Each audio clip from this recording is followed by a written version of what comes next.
O meu objetivo no vídeo de hoje é te contar quais são os sinais, de acordo com o conhecimento científico, os sinais do esgotamento emocional na sua vida, para que você possa identificá-los. Porque o esgotamento emocional tem várias fases, ele não é uma coisa só. Você precisa entender cada uma dessas fases e o que acontece dentro de você quando você passa por isso. E a primeira fase do esgotamento emocional é você focar de maneira extremamente produtiva, é você buscar a excelência com tanta intensidade em alguma área da sua vida, que pode ser profissional, como no meu caso, mas pode ser qualquer outro tipo de atividade, pode ser na família, por exemplo, pode ser em outros projetos pessoais que você tem, não importa. Em qualquer atividade da sua vida, a síndrome do esgotamento, o esgotamento emocional começa justamente com uma ultra dedicação sua, buscando uma excelência muito acima da média naquilo que você está fazendo. Esse é o primeiro estágio. E aí o que acontece é que muitas vezes você erra na medida e você não atinge a excelência, você começa a flertar com o perfeccionismo. E o perfeccionismo, ele pode ser muito perigoso, porque o perfeccionismo faz você, em vez de buscar fazer o teu melhor com aquilo que você tem à tua disposição, ou seja, buscar a excelência, o perfeccionismo pode fazer com que você crie um ideal de perfeição tão grande e exija tanto de si mesmo que você começa a sobrecarregar o teu cérebro. Então esse é o primeiro estágio. O primeiro estágio é essa busca hiperfocada por um nível de excelência, trabalhando mais horas do que a média, focando mais do que a média. E você, nesse momento, provavelmente tem melhores resultados, porque quando você desempenha dessa maneira, os resultados eles acabam surgindo. Só que aí nós temos as próximas fases. E o segundo estágio do esgotamento emocional é quando você começa a descuidar das suas necessidades pessoais. Você começa a descuidar do cuidado consigo mesmo, ou seja, você começa a parar de investir a tua energia no autocuidado. Então, por exemplo, comer, se alimentar bem, isso começa a ficar secundário, você começa a se alimentar mal, começa a comer besteira, comer porcaria e por aí vai. Atividade física, você para de fazer, para de ir para a academia, para de praticar a sua atividade física. A vida social, que é super importante, a riqueza da vida social, sair com amigos, bater papo, falar de coisas que não sejam o trabalho ou aquela atividade que está lá te sobrecarregando, isso começa a ser negligenciado. E, portanto, você vai negligenciando aos poucos as suas necessidades pessoais para focar cada vez mais naquela atividade que está te sobrecarregando, como o trabalho, no meu caso. Esse é o segundo estágio do esgotamento emocional. Mas antes de eu continuar te contando os sinais do esgotamento emocional, eu queria te fazer um convite e um pedido. Eu tô aqui emocionalmente esgotado, mas pelo carinho que eu tenho por você que tá aí, pela preocupação para que você não esteja sofrendo com isso como eu estou e como muitas pessoas estão sofrendo, eu tô aqui gravando esse vídeo. E olha, crescer no YouTube quando você é um canal de conhecimento não é fácil, muito pelo contrário, é bem difícil, porque o algoritmo aqui do YouTube, ele potencializa canais de entretenimento e não canais que trazem conteúdos profundos. Olha o tamanho desse vídeo. Evidentemente, nós não temos esse benefício do algoritmo, então a gente precisa de você. E o gesto de carinho e agradecimento, caso você goste do nosso conteúdo, mais importante que existe é o gesto de você se inscrever aqui no canal. Tem o botão de inscrever aí embaixo. É clicar nesse botão e do lado desse botão, se você puder, se você quiser, é claro, você pode clicar e ativar as notificações. Então, se você ativar as notificações, eu não vou ficar te enchendo o saco com vários vídeos por semana, muito pelo contrário.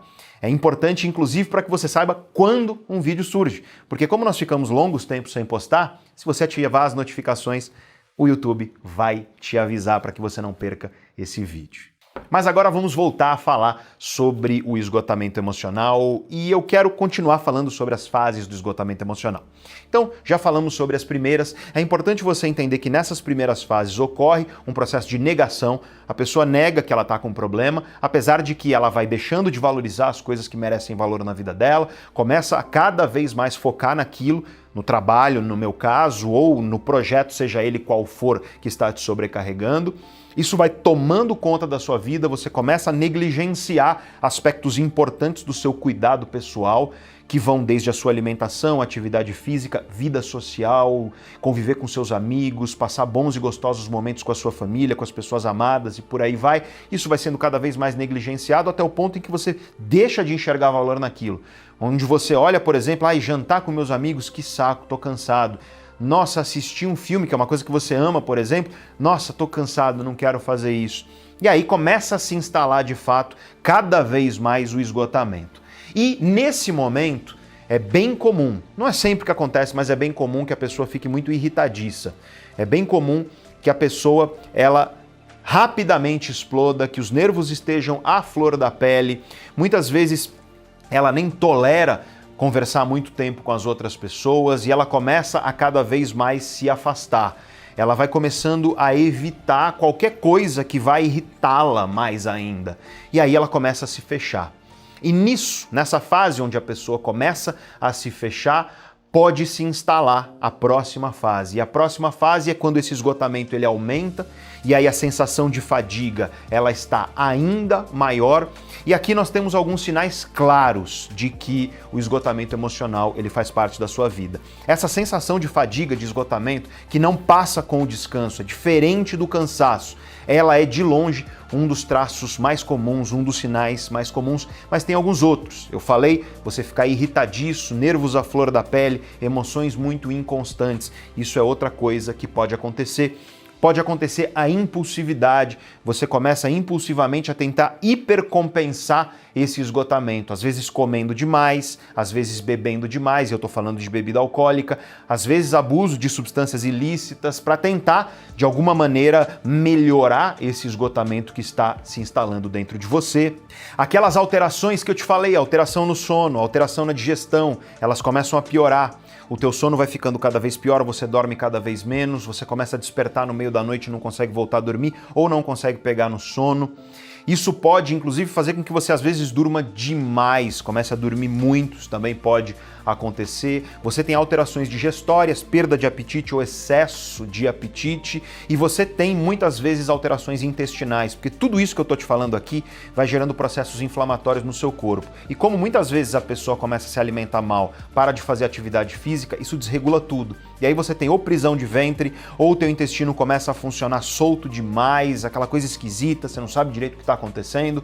Tudo isso, sintoma do esgotamento emocional, tudo isso sintoma aí do burnout. Aliás, burnout é um termo que foi cunhado nos anos 70, ou seja, não é algo dos dias de hoje, tá? Estamos falando de algo que já há 50 anos foi documentado e foi especificamente documentado por um cientista alemão chamado Herbert Freudenberger. Ele era um psicólogo, um cientista que pela primeira vez documentou isso e usou esse termo, né? Síndrome de burnout. Bom, junto com tudo isso, essas coisas vão se acumulando, essas coisas vão cada vez mais. Começa pequenininho, tá? Você no começo acha que é um cansaçozinho, e aí vai piorando, e aí vai piorando, e aí vai piorando.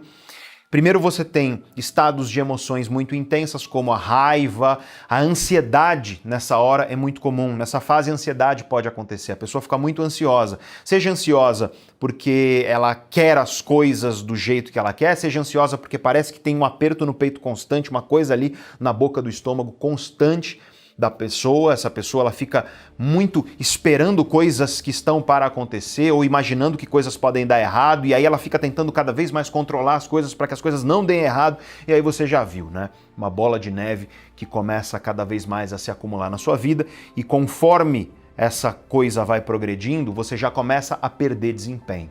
Então teu desempenho começa a ser prejudicado. Teu desempenho começa a piorar, por quê? Porque aí nós entramos nas próximas fases, e nas próximas fases nós temos a despersonalização. Isso vai acarretar dentro de você confusão mental. Uma coisa que aconteceu muito comigo, e o Gui está aqui atrás da câmera e com ele também, eu tenho falado isso para os meus alunos, o que tem acontecido muito comigo é que eu e o Gui estamos conversando, que além de trabalhar comigo é um querido amigo, e aí no meio da conversa eu viro para ele e falo, Gui, do que eu estava falando? E ele vira para mim e fala, não lembro. Essa despersonalização, parece que você não é você mesmo, parece que você está meio fora de você mesmo, que não é bem você que está ali. Você começa a ter problemas cognitivos, você começa a ter perda de memória, perda de foco, você começa a ter dificuldade de concatenar ideias, teu pensamento parece que está caótico e confuso, você não consegue ordenar os pensamentos direito, você começa a sentir angústia constante, isso de maneira muito intensa, progressivamente cada vez mais intensa, é bastante comum nesse momento. Isso tudo cada vez mais vai te fazendo se isolar, para você evitar justamente mais estresse. Você nem percebe, mas você começa a se isolar no teu casulo. Isso vai te afastando das pessoas, especialmente as pessoas que você ama, as pessoas que são importantes para você, amigos, família e por aí vai. Nisso você vai começando a ficar com um humor que sai da ansiedade e começa a entrar numa coisa mais da tristeza, numa coisa mais da melancolia, do esgotamento mesmo. É nesse momento que você começa a chegar no esgotamento de fato. Você começa a sentir que você não está dando conta das coisas, você começa a sentir angústia. Quando aparece um problema, muitas vezes dá vontade de chorar.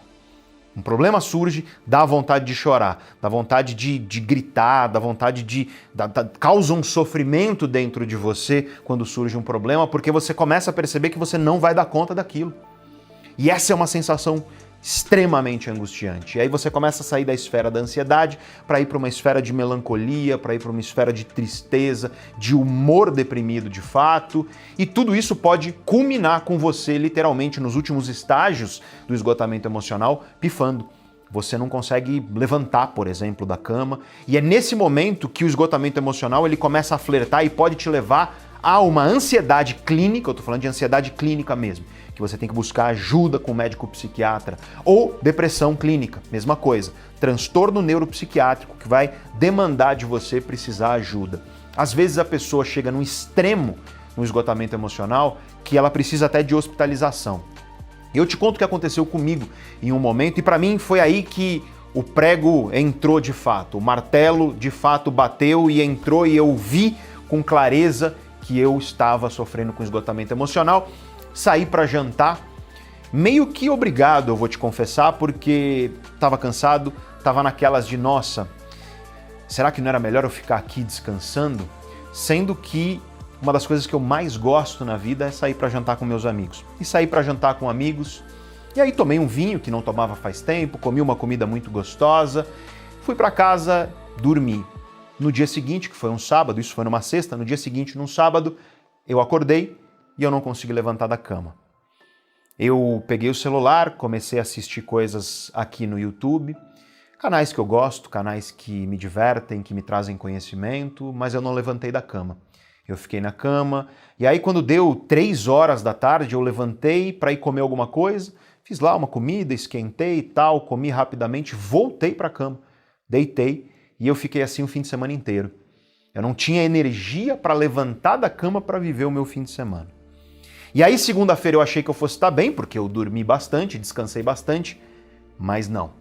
Lá estava eu sem energia novamente. E foi aí que eu percebi, opa, negligenciei a minha saúde mental, achei que eu era invulnerável e agora estou sofrendo com os frutos amargos de você sobrecarregar o seu cérebro, porque esse é um fato. O cérebro é uma máquina. Quando você sobrecarrega o cérebro, inevitavelmente ele vai começar a desempenhar pior, inevitavelmente ele vai começar a apresentar problemas que podem realmente agravar a tua saúde a um ponto onde você pode precisar de ajuda médica. Graças a Deus eu não cheguei a esse ponto, por quê? Porque tenho conhecimento e tenho o autoconhecimento e tenho as ferramentas para melhorar tudo isso. Desde então eu tenho aplicado tudo isso e aos pouquinhos eu estou melhorando. Se você gostaria que eu fizesse um vídeo aqui sobre como enfrentar e como vencer o esgotamento emocional, deixa um comentário aí embaixo. Se bastante gente comentar, eu faço um outro vídeo onde eu falo sobre como você tratar, como você enfrentar. Tá? Existem estágios ali onde você até consegue sozinho dar conta. Mas dependendo do estágio onde você estiver, você vai precisar de ajuda profissional e, se você desejar, se bastante gente comentar aí, eu gravo esse vídeo explicando como que você diferencia aquilo que está no teu controle de quando você precisa procurar ajuda profissional de fato. Mas eu, felizmente, por ter o conhecimento e por ter as ferramentas, hoje já estou melhor, mas confesso que não estou 100%. Por isso mesmo pedi desculpas no começo desse vídeo, porque eu sei que a concatenação das ideias aqui talvez não tenha sido a melhor. Me conta aí se você achou que está diferente. Espero que tenha sido um vídeo que esteja com uma concatenação de ideias tão boa quanto sempre foi aqui no canal, mas eu sei que pode não estar porque justamente eu ainda não estou com a cabeça muito no lugar, né? Preciso ainda me recuperar um pouco. Aliás, já fazendo um spoiler do vídeo de como você tratar e enfrentar o esgotamento emocional, uma das coisas mais regenerativas que existem é você se conectar com a natureza. Não sei quando você está assistindo a esse vídeo, mas se você assistiu a esse vídeo aqui logo quando ele saiu, saiba que daqui a alguns dias eu estou indo viajar e eu vou me isolar, vou pro meio do mato, eu e a minha namorada, descansar de verdade, natureza, tomar um banho de mar, coisas que são extremamente regenerativas, especialmente para alguém que mora numa cidade como São Paulo, como eu, uma cidade que é uma selva de pedra, que tem tantas coisas boas, mas que infelizmente o contato com a natureza não é uma delas. Natureza regenera, e quem tá falando não sou eu não, tá? É a ciência mais atual que existe da saúde mental. Mas deixa eu te explicar então, conforme o esgotamento emocional chega nos seus estágios mais graves, eu não cheguei a esses estágios, mas eu quero te explicar os últimos estágios, efetivamente, do esgotamento emocional e os sinais desses estágios. Bom, então o que teria acontecido comigo se eu não tivesse percebido aquilo que estava acontecendo e começado a tomar medidas para me recuperar? O que teria acontecido é o seguinte: conforme você avança, esse esgotamento ele vai dominando a sua vida e ele vai trazendo uma tristeza profunda, realmente muito angustiante. Aquela vontade de chorar, ela começa a ser constante, aquela angústia profunda, uma tristeza que derruba realmente a tua energia, ela vai se tornando cada vez maior. Você cada vez mais se despersonaliza, cada vez mais você tem uma desconexão entre quem você era e quem você está agora, e isso vai fazendo com que você se torne realmente uma pessoa que parece diferente. Você não interpreta bem as coisas, você é cada vez mais reativo, você pode, por exemplo, não conseguir lidar com uma brincadeira, você confunde ofensa com brincadeira, você confunde coisa séria com coisa leve. Tudo toma uma seriedade enorme porque tudo te estressa muito. E aí você muitas vezes começa a entrar em conflito com as pessoas. As pessoas às vezes estão tentando te ajudar, mas você entra em conflito com elas. Isso é bastante comum de acontecer. Essa tristeza, ela vai se tornando cada vez mais profunda, cada vez mais intensa, até que você entra num colapso total, que é o último estágio de fato. O colapso total é quando ou a pessoa ela entra realmente num quadro de ansiedade clínica muito pronunciado, ou um quadro de depressão muito pronunciado, ou muitas vezes as duas coisas, tá? Porque existe uma grande comorbidade quando você fala de depressão e ansiedade, ou seja, as duas coisas acontecem juntas muitas vezes e aí a pessoa está ansiosa, deprimida, clinicamente, colapsa, não consegue levantar e aí começa a ter os sintomas que são sintomas clássicos de ansiedade e de depressão. Muitas vezes a pessoa simplesmente não consegue mais funcionar. Ela deixa de conseguir funcionar. E é nesse estágio que às vezes a pessoa precisa até de hospitalização e que com certeza a pessoa precisa de ajuda médica, psiquiátrica, com acompanhamento também psicoterapêutico, tá?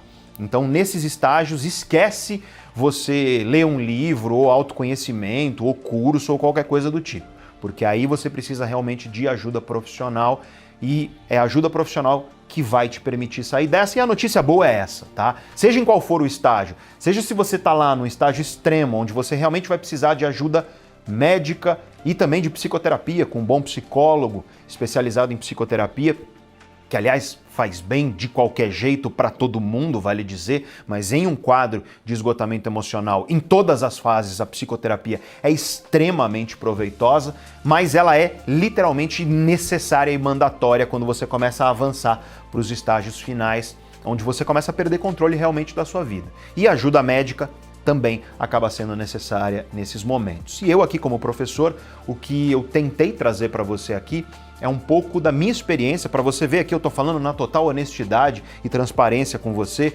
Então, se isso aconteceu comigo, que sou uma pessoa que tenho formação extensa na área, que sou de fato um especialista na área, saiba, isso pode estar acontecendo com você ou com pessoas próximas a você, e essas pessoas precisam tomar consciência disso, você precisa tomar consciência disso, porque o primeiro passo é tomar consciência. Lembre-se que o esgotamento emocional ele é extremamente sorrateiro. Ele começa aos pouquinhos e vai cada vez mais colocando as garras dele na sua vida, até que chega um momento que você percebe e às vezes é tarde demais para você conseguir reverter isso sem recorrer à ajuda de um profissional. Então, se você conhece alguém que talvez esteja passando por isso, compartilha esse vídeo com essa pessoa nos grupos dos quais você faz parte, porque durante esses 2 anos, nessa crise de saúde que nós tivemos, o fato das pessoas começarem a trabalhar em casa, o isolamento social, que ele é por si só extremamente estressante para o cérebro, tudo isso trouxe mudanças que foram profundamente estressantes e hoje eu tenho certeza de que esse vídeo é um vídeo necessário, talvez é o momento onde este vídeo é mais necessário, por isso que mesmo nesse estado de esgotamento que eu estou aqui gravando esse vídeo porque eu sei que ele vai ajudar muita gente. Você e todas as pessoas que você sabe que se beneficiarão com esse conhecimento, mande para essas pessoas esse vídeo, porque compartilhar conhecimento, especialmente esse conhecimento, é um verdadeiro gesto de carinho. E eu quero terminar aqui com uma ressalva que é muito importante, porque nesse mundo de redes sociais, onde fala-se muito de produtividade e por aí vai, você já deve ter visto uma frase que as pessoas falam por aí. Essa frase é mais ou menos assim. Tem várias versões dela, mas essa frase é mais ou menos assim. E olha, eu vou colocar essa frase aí na tua tela agora, mas antes deixa eu deixar claro, para ninguém tirar foto aqui da tela e compartilhar como se eu estivesse defendendo isso. Isso é uma das maiores mentiras sobre produtividade que você vai ver por aí, que é a seguinte frase: estude enquanto eles dormem, trabalhe enquanto eles se divertem, lute enquanto eles descansam e depois viva o que eles sempre sonharam. Olha, nós sabemos que o trabalho é importante, e nós sabemos que nós precisamos trabalhar e que a realização profissional é fundamental. E se tem alguém que sabe disso, sou eu, porque tenho muito carinho pela minha carreira e por tudo que nós fazemos aqui na Neurovox. Só que nós não podemos cair nessa grande falácia, nessa grande mentira de que nós devemos abdicar do descanso, que devemos abdicar daquilo que nos regenera, de que devemos abdicar do sono, gente. Quem dorme mal, morre, simplesmente. Dormir mal, dormir pouco, dormir com má qualidade, literalmente destrói a sua saúde, aumenta o seu risco de todo tipo de doença que você pode imaginar, de gastrite, há inflamações intestinais, há um sistema imunológico que não funciona e, portanto, alergias, doenças do sistema imunológico. Além disso, você tem maior risco, se você dorme mal, se você dorme pouco, você tem maior risco de infarto do miocárdio, derrame cerebral, Alzheimer, Parkinson e outras doenças que afetam o cérebro. Você também tem maior risco, é claro, de transtornos neuropsiquiátricos como depressão, como ansiedade e tantos outros. E no fim das contas, não descansar, não dormir, não regenerar, está destruindo a sua saúde. Essa é a grande questão. Se você estudar enquanto eles dormem e se você trabalhar enquanto eles descansam, a probabilidade é que você vai destruir a sua saúde e você vai destruir, inclusive, a sua produtividade. Você se torna menos produtivo, porque conforme você entra no esgotamento emocional, o que acontece é que o seu desempenho começa a piorar. Então a tua produtividade piora e, portanto, os teus resultados pioram e, portanto, você não vai viver o que eles sonham, porque você não vai ter energia, você não vai ter saúde para isso.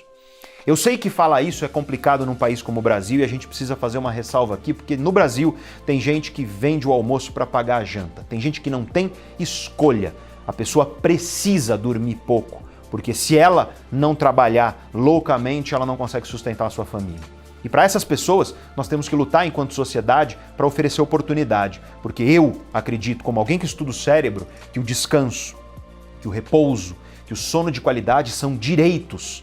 Até porque não existe produtividade, foco, não existe bom desempenho profissional, seja lá em qual for a área que você trabalha, não existe isso, se não há descanso, regeneração, sono, se não há diversão. A vida, ela tem que ocorrer dentro de um equilíbrio. E infelizmente nós vivemos em um mundo hoje que é extremamente desequilibrado. Eu mesmo me desequilibrei durante esses 2 anos. Agora estou retomando as rédeas da minha vida para voltar ao meu equilíbrio de fato, porque o conhecimento permite isso. Eu hoje vivo uma vida muito mais saudável, uma vida muito mais gostosa do que vivia quando eu era mais jovem e, teoricamente, eu deveria ter muito mais energia quando eu era mais jovem. E isso é graças, justamente, a ter encontrado um equilíbrio.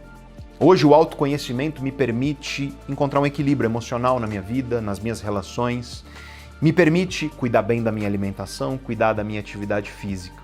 Só que, ao longo dos 2 anos aí, dessa crise de saúde que nós tivemos, foi bem aos pouquinhos eu comecei a negligenciar isso. Só que isso culminou agora, no final de 2021, quando realmente eu acabei largando mão de coisas que são muito importantes para a minha saúde mental e que, na verdade, são importantes para a saúde mental de todos os seres humanos. E o que eu quero te convidar aqui é a não cometer esse mesmo erro. Casa de ferreiro, espeto de pau. Mas o bacana do conhecimento é isso. O conhecimento permite que a gente perceba quando nós estamos caindo em armadilhas como essas. Eu percebi, eu coloquei o pé no freio, comecei a implementar ferramentas na minha vida para corrigir esse problema e já estou aí a caminho do meu equilíbrio. Vou tirar alguns dias no meio do mato, tomar um banho de mar, conectado com a natureza e volto regenerado. Eu espero que o vídeo de hoje tenha sido não apenas informativo, mas transformador para a sua vida, para que você saiba identificar essas coisas dentro de você.